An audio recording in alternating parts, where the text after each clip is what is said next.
La historia de la dinastía Rothschild, quinta parte. Hoy vamos a cubrir este periodo trascendente de la historia moderna, como lo son todos los periodos que hemos visto. Vamos a llegar hasta 1913, donde allí se produce dos hechos muy importantes en la historia de la humanidad que te están afectando tus vidas profundamente. Vamos a ir viendo cómo sigue la historia de dominación mundial. Recordemos que la cuarta parte terminó cuando hablábamos acerca del presidente Garfield, allí en 1881, asesinado. Él había afirmado que quien controla el volumen de dinero en nuestro país es dueño absoluto de toda la industria y el comercio. Cuando usted se da cuenta que de una forma u otra todo el sistema es muy fácil de controlar por unos pocos hombres poderosos, usted no tendrá que averiguar demasiado para saber cómo se originan los periodos de inflación y la depresión. Y él dura 100 días nada más porque se había tomado muy en serio el tema de controlar el poder de dinero, el poder financiero que ejercían los Rothschild. Ustedes recuerdan que la influencia se va ejerciendo en distintos ámbitos. Por un lado había primero un control del dinero, de la emisión del dinero. ¿Recuerdan que había pasado en Inglaterra, que lo habían intentado por 2 veces en los Estados Unidos, que lo lograban porque en primer lugar el dinero es deuda? Aquellos que integran el ciclo del lado oscuro del dinero han visto los videos que explican por qué el dinero es deuda. Simultáneamente con la acumulación y la concentración del control de la masa monetaria, eso les permitía a los Rothschild ir extendiendo sus esferas de influencia. Hemos visto que, por un lado, ejercían una influencia política, comprando políticamente los gobiernos por medio de financiarles sus deudas, por medio de poner a sus descendientes en puestos de influencia dentro de los gobiernos, de los parlamentos, por medio también de infiltrarse en todas las organizaciones políticas importantes que detentan el poder. También vimos que había un fuerte crecimiento del poder económico y financiero, como ya lo vimos, el poder económico e industrial, invirtiendo y apropiándose de las principales fuentes de producción a nivel mundial, principalmente las fuentes de energía, las fuentes de insumos militares y bélicos. También vimos que tenían un proyecto de controlar los sistemas educativos, infiltrándose, por ejemplo, en las universidades, estableciendo organizaciones de financiamiento, de becas, ya lo hemos visto, cómo funcionaban. También hemos visto que habían comenzado un proceso de controlar los medios de difusión para poder manejar la opinión pública y reducir así a quienes se les oponían. Y el proceso continúa, se va intensificando. Se va intensificando porque cada vez acumulan más capacidad económico-financiera, más capacidad y potencial político. Cada vez comienzan a dominar más las distintas esferas de la sociedad. Y recordamos que ellos habían comenzado a financiar el túnel que iba a unir Francia con Inglaterra. Y en 1883, después de 6.000 metros de túnel, el proyecto de excavación se detiene porque el gobierno consideró el hecho de que la construcción de ese túnel, el gobierno británico, ¿verdad?, sería una amenaza a la seguridad de su país. Y allí se detiene, obra que queda inconclusa y que se posterga unas décadas para ser continuada y terminada como hoy está funcionando perfectamente. En 1885, Nathaniel Rothschild, hijo de Lionel Rothschild, se convierte en el primer judío integrante de la Cámara de los Pares y obtiene el título de Lord Rothschild. Recuerdan que ya tenían ellos otro integrante en la Cámara de los Lores.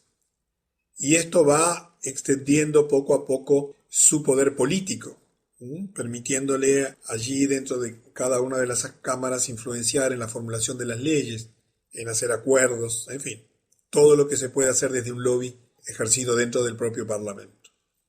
En 1886, el banco francés Rothschild, que era el Rothschild Frères, los hermanos Frères, obtiene grandes cantidades de yacimiento de petróleo en Rusia y forma la compañía Caspian and Black Sea Petroleum Company, que rápidamente se convierte en el segundo productor mundial de petróleo más grande del mundo. Yo quiero que comprendas que si hoy todavía dependemos del petróleo, no es porque no existan energías alternativas para que tu vehículo pudiese funcionar sin contaminar y con mucho menos costo. sino porque es parte de un proyecto de dominación mundial que les permite hacer depender a toda la sociedad de su propia producción, fijando abusivamente precios, controlando la oferta y demás.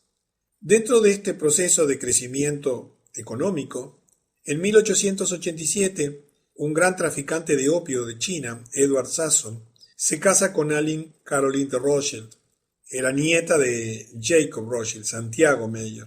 El padre de Aline, que se llamaba Gustavo, junto con su hermano Alfonso, se hizo cargo del brazo francés de los Rothschild tras la muerte del padre de Jacob. Y los Rothschild financian la función de las minas de diamante de Kimberley, en Sudáfrica. Posteriormente se transforman en los mayores accionistas de esta empresa, mundialmente famosa, la empresa De Beers, que es un gran productor de diamantes a nivel mundial, y que también es una mina de piedras preciosas en África y la India. Hoy detentan prácticamente el dominio de todo eso en exclusividad por parte de los Rothschild, con todo el valor que significa a nivel mundial el disponer de este tipo de producción. En 1891, el líder de los laboristas británicos, uno de los dos partidos políticos principales, ¿verdad?, hace la siguiente declaración sobre el tema Rothschild. Este equipo de chupasangres, esto es textual, ¿verdad?, está escrito y documentado. Este equipo de chupasangres ha sido la causa del daño incalculable y la miseria en Europa durante el presente siglo XIX, y ha acumulado su riqueza prodigiosa, principalmente a través de fomentar las guerras entre estados que nunca se deberían haber peleado. Ya sabemos que las guerras eran fomentadas y financiadas a través de los diferentes grupos Rothschild. Cada vez que hay problemas en Europa, siempre que circulan rumores de guerra y que las mentes de los hombres se angustian por el miedo al cambio y la calamidad, usted, decía este líder laborista, puede estar seguro de que una nariz ganchuda de algún Rothschild está en sus juegos en algún lugar cercano a la región de la perturbación. Recordemos que estamos en el siglo XIX. Las posibilidades de comunicación y de difusión de sus andanzas, de las andanzas de los Rothschild, de la acumulación de poder, eran tremendamente limitadas. Estaban limitadas a una prensa que crecía, estaban limitadas a la edición de libros que no eran consumidos a gran escala, y estaba limitada por nuevos medios de comunicación que surgían. Para ellos era absolutamente necesario tener controlada todo este tipo de críticas, todo este tipo de denuncias, todo lo que significara mostrar la historia verdadera y denunciar la historia oficial.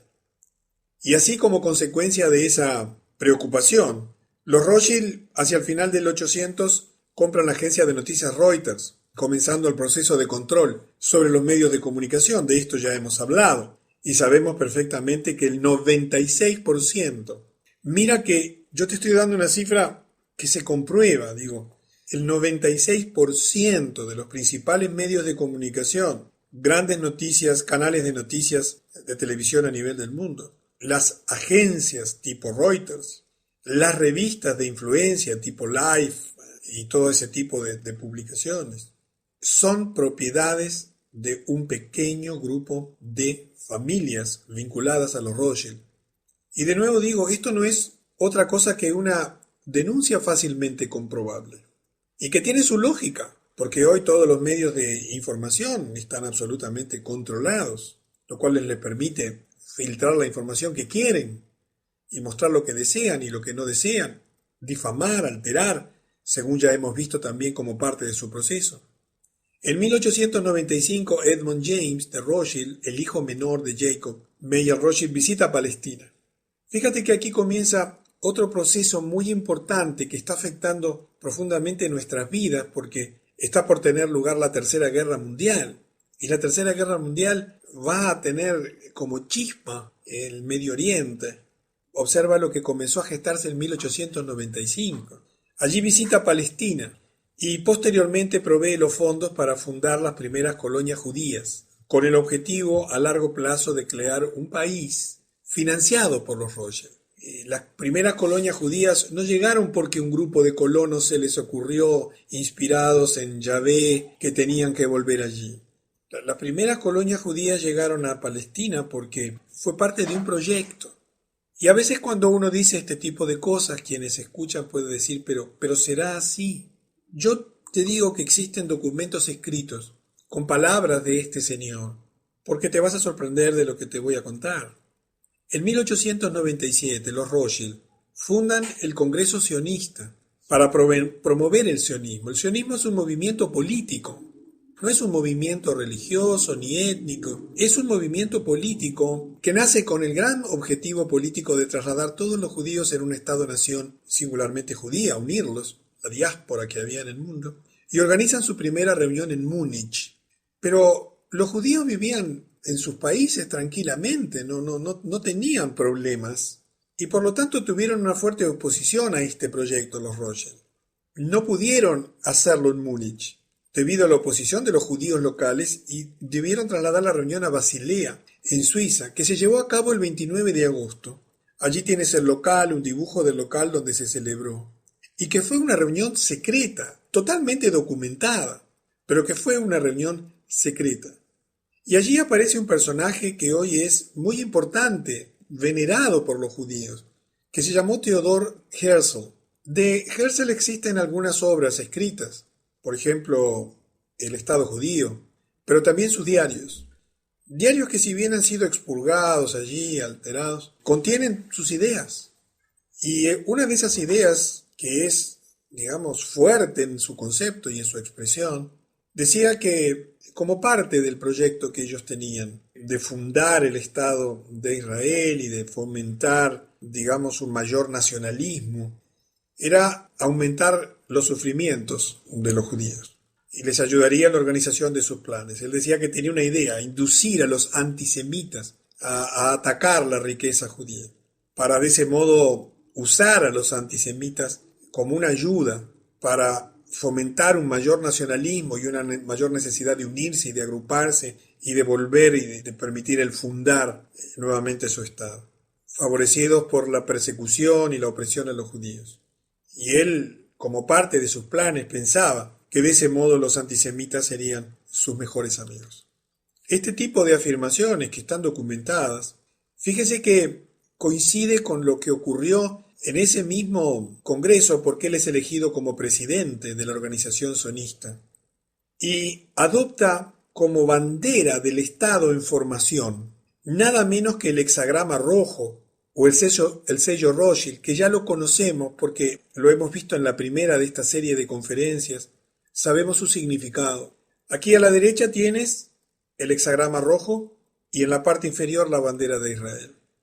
Esa bandera de Israel se estableció como bandera oficial 51 años después, en 1948, cuando se funda el Estado de Israel. ¿Y cómo es posible que un país libre y soberano que tenía como intención, por lo menos es lo que la historia oficial dice, reunir a la diáspora judía en el mundo allí, en la tierra de sus antepasados, utilizan como símbolo un hexagrama absolutamente, yo tengo que decir la palabra, perteneciente a los Illuminati, luciferiano? Es impresionante cuando tú miras la historia y cómo devino. ¿Por qué no se utilizó otra simbología? Edward Henry Harriman se convierte en ese momento en director de la Union Pacific Railroad, una línea de trenes muy importante en los Estados Unidos, y toma además el control de la línea ferroviaria del sur, la Southern Pacific. Y todas esas adquisiciones fueron financiadas por los Rothschild como parte de su dominio y de su crecimiento económico. Y en 1898 muere Ferdinand de Rothschild. Pero continuemos para seguir hilando los hechos, porque cuando miramos un hecho aislado, quizás no lo podemos integrar al rompecabezas. Pero cuando a lo largo de estas conferencias vamos viendo el desenvolvimiento de los hechos, entendemos cómo cada pieza encaja en su lugar. Y más allá de la sorpresa que pueda causar, es lógico, es coherente el hecho, el suceso que se presenta dentro del plan general. En 1901, los judíos de las colonias establecidas en Palestina por Edmund Rothschild envían una delegación para solicitarle lo siguiente: si usted quiere guardar el Yishub, yo lo leo literalmente, el asentamiento judío, En primer lugar, saque sus manos de allí, le pedían los propios colonos. Y por primera vez, permítanos a los colonos la posibilidad de corregir por nosotros mismos lo que sea necesario corregir. Habían comenzado a crecer dentro de esas colonias el dominio político basado en la financiación, en el poder del dinero por parte de los Rothschild. Edmond Rothschild se enoja severamente por esta solicitud y afirma: yo creé el Yishuv, solo yo. Por lo tanto, ningún hombre, ni colonos, ni las organizaciones tienen derecho a interferir en mis planes. Y nuevamente estos son documentos históricos que cualquier persona puede confirmar. ¿Entiendes que la formación de esas colonias judías perseguía en la apariencia el unir la diáspora israelita, pero obedecía a un proyecto secundario que a la vez era principal, oculto detrás de las bambalinas, y que claro, cuando estos colonos judíos se asentaron allí comenzaron a percibir que esa intención saludable de permitirles vivir en libertad no era tal, porque quien había financiado, quien estaba financiándolos, detentaba el poder político y generaba entonces el control de sus actividades. Y reclaman, y allí responde Edmond, que él era el que había creado eso, y que ningún hombre, ni colonos, ni organización alguna tendría derecho a interferir en sus planes. En ese mismo año, la casa Rothschild en Frankfurt, Alemania, cierra, ya que no hay un heredero varón para asumir. Ustedes recuerdan que el heredero varón menor tenía que tomar a su cargo las actividades de negocios, y bueno, a tal extremo de que si no había alguien que lo pudiera hacer, preferían cerrar sus instituciones. Y en 1902 nace Philipp de Rothschild. La dinastía continúa. En 1905, un grupo Rothschild respalda a judíos sionistas, dirigidos por Georgi Gapon Apolonovich, en un intento de derrocar al zar de Rusia. Recordemos que la intención de los Rothschild de controlar Rusia era fundamental para instituir allí un país comunista, socialista. Ya lo hemos visto en anteriores partes de este ciclo de la dinastía. Fallan y se ven obligados a huir a Rusia o de Rusia para refugiarse en Alemania. Y es interesante lo que la Enciclopedia Judía, en el volumen 2, en la página 497, afirma sobre este tema. Se trata, esto que hicieron estos judíos sionistas dirigidos por Apolonovich, se trata de una secuela algo curiosa. El intento de crear un competidor católico a los Rothschild, que en la actualidad ya eran los guardianes del tesoro papal. Ustedes recuerdan que ya habíamos hablado de que los Rothschild habían ya comenzado a administrar las finanzas del Vaticano y que no parecía muy lógico generar este competidor católico allí en la Rusia, es decir, que era ortodoxa, ¿verdad? Es interesante cómo a veces cuesta entender la historia, porque en realidad lo que perseguían no era otra cosa que generar la antinomia, la oposición al capitalismo, para de ese modo poder generar grandes guerras, que era lo que pretendían, como ya sabemos, que vendría a ocurrir pocos años después. Y que además había en contra del zar ruso una fuerte promesa, porque él se había negado a habilitar el Banco Central ruso, que es también parte de lo que ellos necesitaban para extender su proyecto de hegemonía mundial, porque tenemos que recordar que todo esto está hilado por un gran fin final, el gobierno mundial. En 1906, los Rothschild afirman que debido a la creciente inestabilidad en la región y la fuerte competencia de Rockefeller, recuerda que la familia Rockefeller eran descendientes de los Rothschild a través de una línea materna, propietarios de la Standard Oil, deciden, en función de esos supuestos argumentos, vender la compañía que habían comprado, un par de años antes, la Caspian and Black Sea Petroleum Company, y se la venden a la Shell, que la Shell pertenece a la familia real holandesa. Y aquí nuevamente otro ejemplo de cómo los Rothschild trataban de ocultar su verdadera riqueza, pero en definitiva no eran más que pases de manos entre personas que integraban su propia dinastía, su propia familia, en lazos de influencia que le permitían mantener el control. En 1907, Jacob Schiff Rothschild, el jefe de Kuhn, Loeb & Co., recuerda que esta persona la habían puesto allí en Estados Unidos para ir generando el esquema de situación necesarios para reinstalar el Banco Central, cuya concesión habían perdido algunas décadas antes. En un discurso ante la Cámara de Comercio de Nueva York advierte que, a menos que tengamos un banco central con un control adecuado de los recursos de créditos, este país va a sufrir el pánico de dinero más grave y de largo alcance de la historia. Yo sé que tú conoces la crisis de 1929, pero ¿sabías que en 1907 había habido un pánico financiero gravísimo en los Estados Unidos? Que surgió de la nada, que vino como por arte de magia. Porque tú tienes que entender que la manera en que tienen para administrar las crisis, los pánicos financieros, es a través del dinero. Como ellos detentan los préstamos, si te dicen que no te renuevan, automáticamente tienes que pagar. Si dicen que no financian, que te iban a dar un préstamo y te lo quitan, automáticamente quedas desfinanciado. Para ellos manejar estas cosas es de una facilidad enorme. Vender acciones y hacerlas caer, ya hemos visto ejemplos. De pronto América en 1907, luego de las palabras de este hombre, se encuentra en medio de otra carrera típica de las crisis Rothschild, de ingeniería financiera, que como de costumbre arruinan la vida a millones de personas inocentes en todos los Estados Unidos, mientras se transfieren millones a los Rothschild. En 1909 se funda una institución sumamente curiosa que por supuesto existe hasta el día de hoy, pero fue curiosa por las características de su comienzo. Jacob Schiff funda la Asociación Nacional para la Promoción de la Gente de Color. Tiene las siglas en inglés, las puedes ubicar. Esto se hizo para generar una asociación que, manejada políticamente, incitase a la gente negra a amotinarse, a hacer saqueos y otras formas de desorden, a rebelarse, con total justicia por la condición de esclavitud y de dolor en que estaban sometidos. Si bien la esclavitud había sido abolida, las consecuencias de ella todavía eran vigentes, con el fin de generar una división entre las comunidades blancas y negras. ¿Tú recuerdas que esto era parte de aquel proyecto Illuminati que se puso por escrito, lo recuerdas, por Adam Weishaupt? El historiador judío Howard Shahar establece lo siguiente en su libro Historia de los judíos en los Estados Unidos.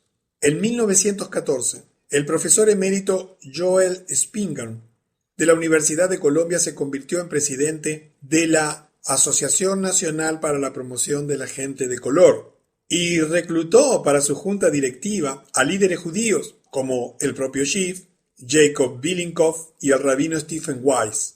Otros cofundadores incluyeron una enorme cantidad de judíos, como Julius Rosenthal, Lillian Wald, un rabino. Pero lo increíble es que se fundó en 1909 para fomentar el avance, el desenvolvimiento, el desarrollo de la gente de color, y su primer presidente negro vino a ocupar la presidencia 11 años después, en 1920. Fue James Weldon Johnson. Esta institución no fue creada para el desenvolvimiento de los negros. Fue creada para generar la rebelión de los negros, que era otra cosa muy diferente, porque el desenvolvimiento se pudo haber desarrollado a través de lobbies políticos, favoreciendo leyes y demás dada la influencia que tenían los Rothschild, pero en realidad sus intereses no eran esos, sino usarlos para generar conflictos y de ese modo alterar el buen funcionamiento de las sociedades y utilizar allí sus esquemas de influencia, financiamientos de armas, de control, etcétera, leyes opresivas, para ir poco a poco controlando todos los aspectos de la sociedad. Hablando de este señor Schiff, que tiene una importancia fundamental en la historia moderna porque es nada menos que el gran orquestador de todas las instituciones que fueron creadas en esos primeros años de los 1900 y particularmente, como ya sabes, el Banco Central de los Estados Unidos. Se describía de esta manera en 1912 en la revista Truth Magazine, donde se decía: el señor Schiff es la cabeza de una gran casa de banca privada, de Kuhn, Loeb y Co., y que representa los intereses de Rothschild en este lado del Atlántico. Ha sido descrito como un estratega financiero y ha sido durante años el ministro de Finanzas verdadero del gran poder impersonal conocido como la Standard Oil. Fue de la mano con los Harriman, los Gould y los Rockefeller en todas sus empresas de ferrocarril y se ha convertido en la potencia dominante en el ferrocarril y en el poder financiero de los Estados Unidos. Estamos hablando de un hombre con poder, con poder real, financiero, político, un hombre de poderosísima influencia. Y aquí vamos a finalizar esta quinta parte con dos acontecimientos absolutamente centrales en la historia de la humanidad. Uno de ellos por sus consecuencias económicas y otro por sus consecuencias políticas, que describen la manera en que proceden el sionismo internacional. En 1913 ocurrió lo siguiente. El 4 de marzo, Woodrow Wilson fue elegido como el 28º presidente de los Estados Unidos. Poco después de asumir el cargo, fue visitado en la Casa Blanca por Samuel Untermyer, del bufete de abogados Guggenheim, Untermyer y Marshall, en relación a un chantaje que el presidente había recibido por $40,000 debido a un affair que él había tenido mientras era profesor en la Universidad de Princeton con la esposa de un profesor becario. El presidente Wilson no disponía de dinero para enfrentar el chantaje, por lo que los voluntariosos, entre comillas, Untermyer, pagaron los $40,000 de su propio bolsillo a la mujer con la que Wilson había tenido la aventura, con la condición de que Wilson nombraría en la primera vacante en la Corte Suprema de los Estados Unidos a un candidato recomendado por Untermyer. Wilson aceptó el chantaje y el acuerdo, prometiendo cumplir su promesa en la Suprema Corte. Yo quiero retrotraerte a 1700 y pico, cuando en las cosas que se ponían por escrito por parte de los Illuminati se utilizaban este tipo de elementos para chantajear inclusive y dominar inclusive al propio presidente de los Estados Unidos. Pero veamos lo más importante que ocurrió en este año, porque quizás tú me digas, pero Luis, esto fue importantísimo. Nombrar al presidente de la Suprema Corte de Justicia para manejar los fallos judiciales y establecer lobbies de influencia. Claro que sí, pero ocurrieron dos hechos aún más graves. Jacob Schiff establece la Liga Antidifamación, ADL, de los Estados Unidos. Yo no sé si tú conoces qué es esta Anti-Defamation League. Es una de las instituciones más poderosas de los Estados Unidos. Esta organización se formó para difamar a cualquier persona que cuestione o impugne a los Rothschild o a los judíos como antisemita. ¿Has notado que cada vez que alguien habla en contra de los judíos, en realidad cada vez que alguien habla tanto en contra de los judíos injustificadamente como en contra del sionismo justificadamente, inmediatamente es tachado de antisemita? Quizás en tu país no sea tan grave como en los Estados Unidos, pero quienes están en los Estados Unidos de hace un tiempo conocen el poder de la ADL. La ADL ha sido creada para generar odio entre los norteamericanos, para limitar la capacidad de expresión, para impedir que cualquier persona pueda hacer el menor comentario. Las denuncias de la ADL son poderosas e influencian profundamente la vida de los Estados Unidos.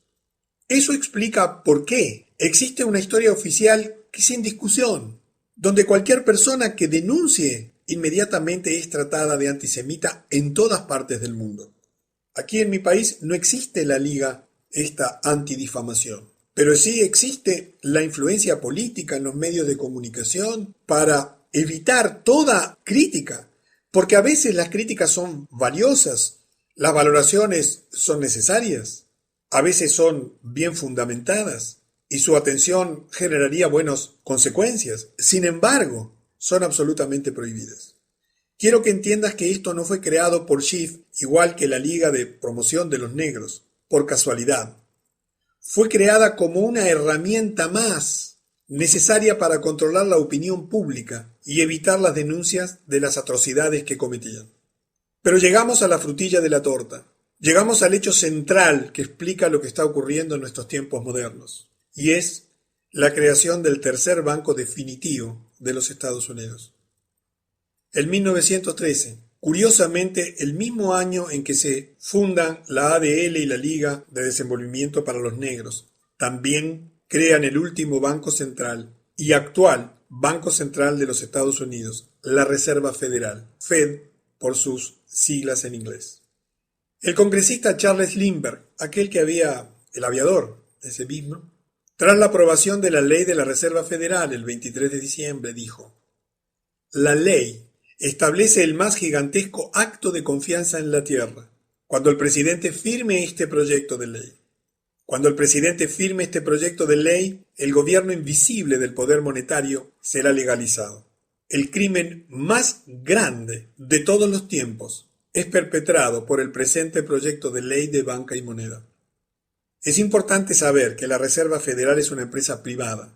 El Banco Central de los Estados Unidos es una empresa privada, que no es ni federal, ni tampoco tiene ninguna reserva, que ni una sola vez en su historia ha publicado sus balances o ha sido auditada. Me voy a extender un poquito sobre este tema.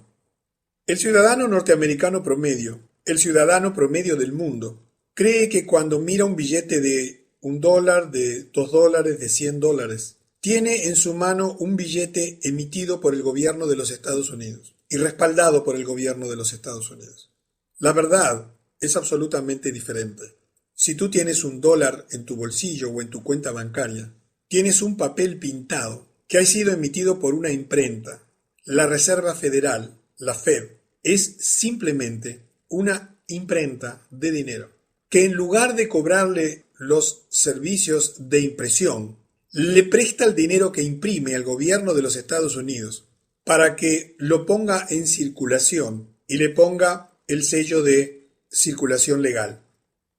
En este momento, mientras hablamos, se están imprimiendo permanentemente cifras astronómicas de dinero, a tal punto que está comenzando a sospecharse que no tienen capacidad suficiente de impresión para atender a la impresión de los trillones de dólares que se están imprimiendo en este momento. Simplemente la Reserva Federal dispone de la capacidad de imprimir dinero sin respaldo y sin control, que además lo presta a interés al gobierno de los Estados Unidos, que además lo utiliza para financiar cualquier tipo de ONG, cualquier tipo de organización, cualquier tipo de institución, sin ningún límite porque no es controlada, ni auditada, ni publica sus balances. Y de esto hay testimonios que son aterradores del poder que disponen. Yo espero que después de conocer esta sucesión de argumentos, se te empiece a armar un poquito mejor el rompecabezas.